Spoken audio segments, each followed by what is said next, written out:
what they are claiming what they want to do versus what they're actually doing, the actions don't match up.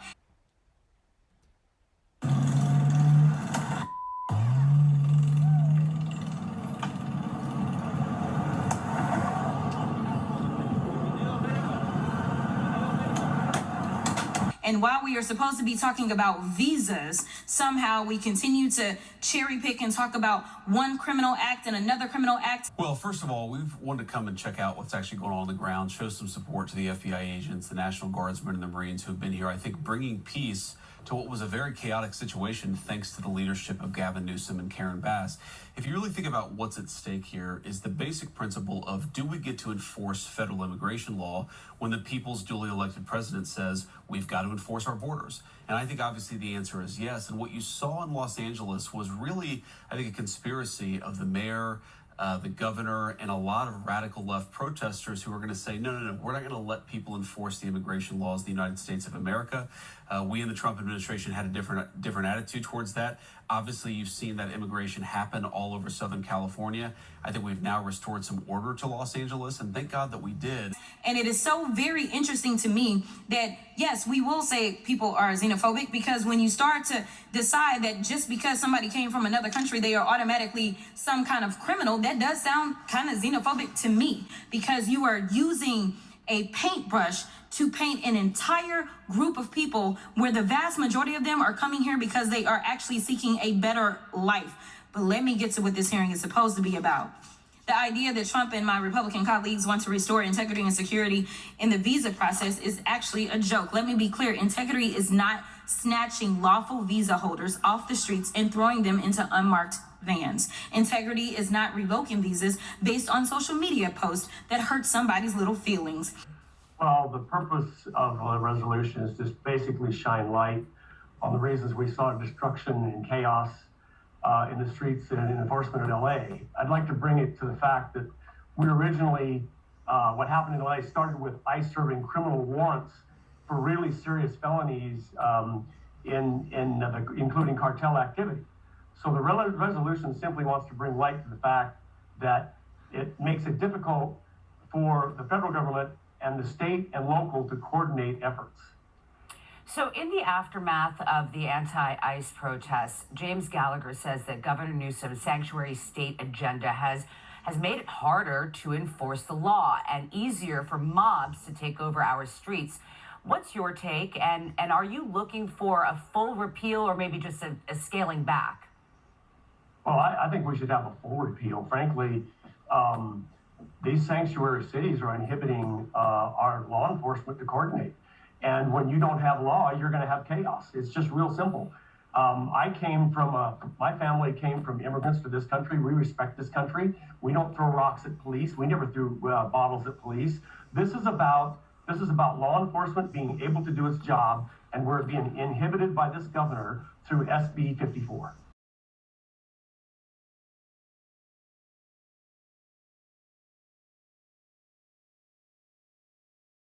Dozens of mass anti-Israel protesters arrested at Columbia University after storming the school library. Shirley Painter is here with all of the details. Good morning, Shirley. Hey, good morning, Griff and Carly. So the NYPD was called to the scene some 5 hours after more than 100 masked anti-Israel protesters stormed the library at Columbia University. They shoved past campus security as students were preparing for finals, and they injured at least 2 public safety officers. Because kids decide that they want to go after Trump or this administration. We have a thing called free speech in this country. What's going on as it relates to these firings and how that is impacting, say, our veterans that are trying to go and seek the treatment that they need. What happens when protests shut down hospitals? For veterans in LA, it's a crisis. An essential VA clinic in LA was forced to close after anti-ICE riots turned violent. This clinic served over 600 veterans, providing cancer treatment, mental health care, and more. The closure also affected homeless veterans and those needing urgent help. Telehealth isn't enough. Many are left stranded. Officials are under fire for not acting sooner. Our veterans deserve better.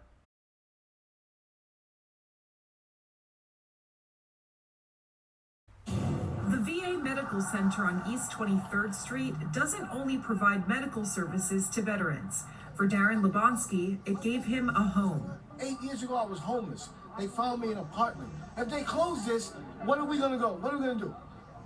I mean, homeless veterans are getting good service from here. We're here trying to protest the so-called AIR Commission, which is a closure commission trying to dismantle veterans' health care and privatize it throughout the country. The Mission Act was signed into law in 2018, and supporters say it was meant to give veterans more health care options. The Mission Act requires the Department of Veterans Affairs to conduct market assessments of services and to find ways to cut costs. A commission will study those recommendations, and Congress will have a very, very short window to either vote them up or vote them down. And with homelessness rates and suicide rates high among veterans, they say will only become higher if this VA closes.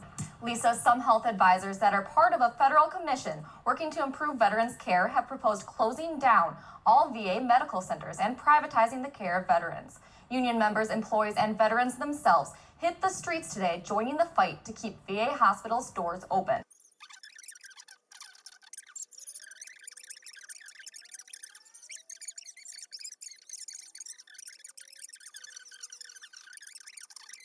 He came here, had a great experience being able to be with fellow veterans and employees that actually knew what was going on. He now works at the VA, helping other veterans, and is determined to stay there. This VA isn't going anywhere.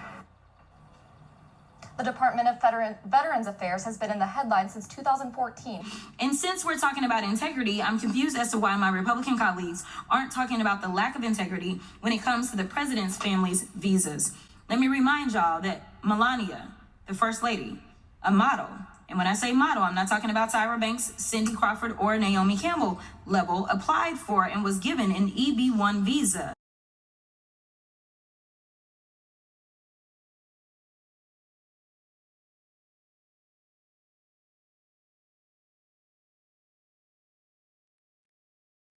Dear Jasmine Crockett, you're a crock of crap, and your demeaning approach to the sitting First Lady is very asinine of you to create a story that's inaccurate. She came over on an H-1B visa, and your story doesn't add up. How dare you criticize, defame the First Lady, the sitting First Lady? I'm not an asshole, but I hope you get what you deserve. You're a piece of shit. And what's that stands for is an Einstein visa. Now, y'all that don't know, let me tell you how you receive an Einstein visa. You're supposed to have some sort of significant achievement, like being awarded a Nobel Peace Prize or a Pulitzer, being an Olympic medalist, or having other sustained extraordinary abilities and success in sciences, arts, education, business, or athletics. Last time I checked, the First Lady had none of those accolades under her belt. It doesn't take an Einstein to see that the math ain't mathin' here. Nevertheless, what Republicans are doing with this reconciliation process, the travel bans and revoking visas, jeopardizes our national security.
So by the looks of things, this is what you stand for. This is what you want to have happen in America. This is what you call people to do. Because this is peaceful protesting. And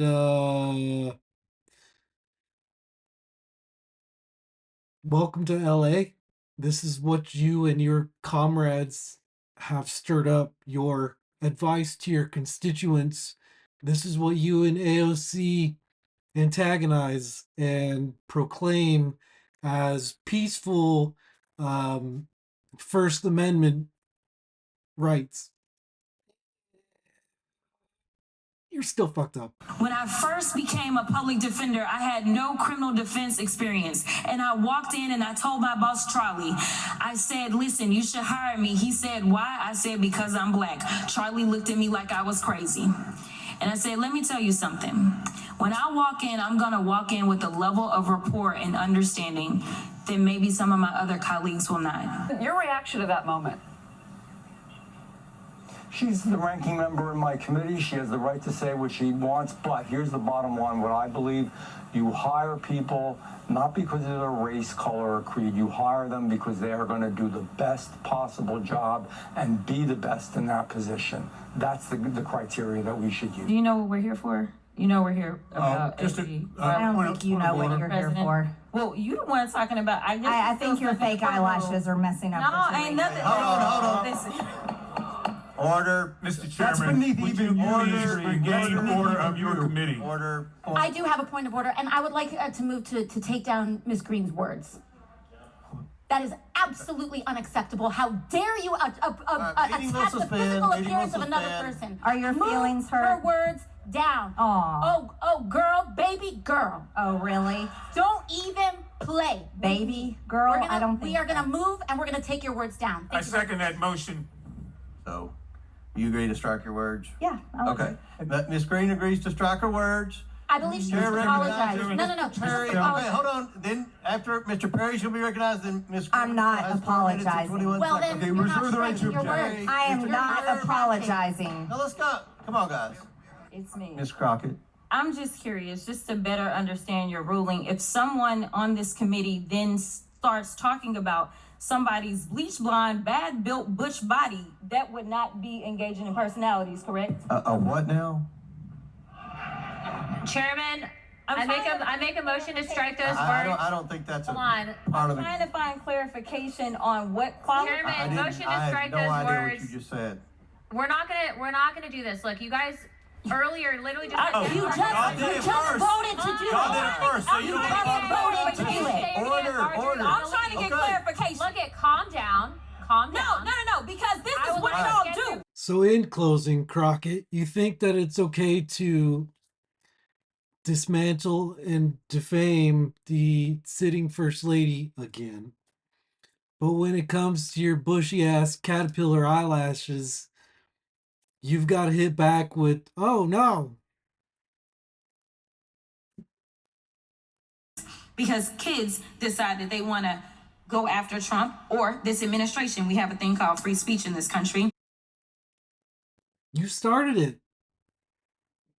You can't be upset by somebody's First Amendment rights to be able to speak when other people's feelings get hurt.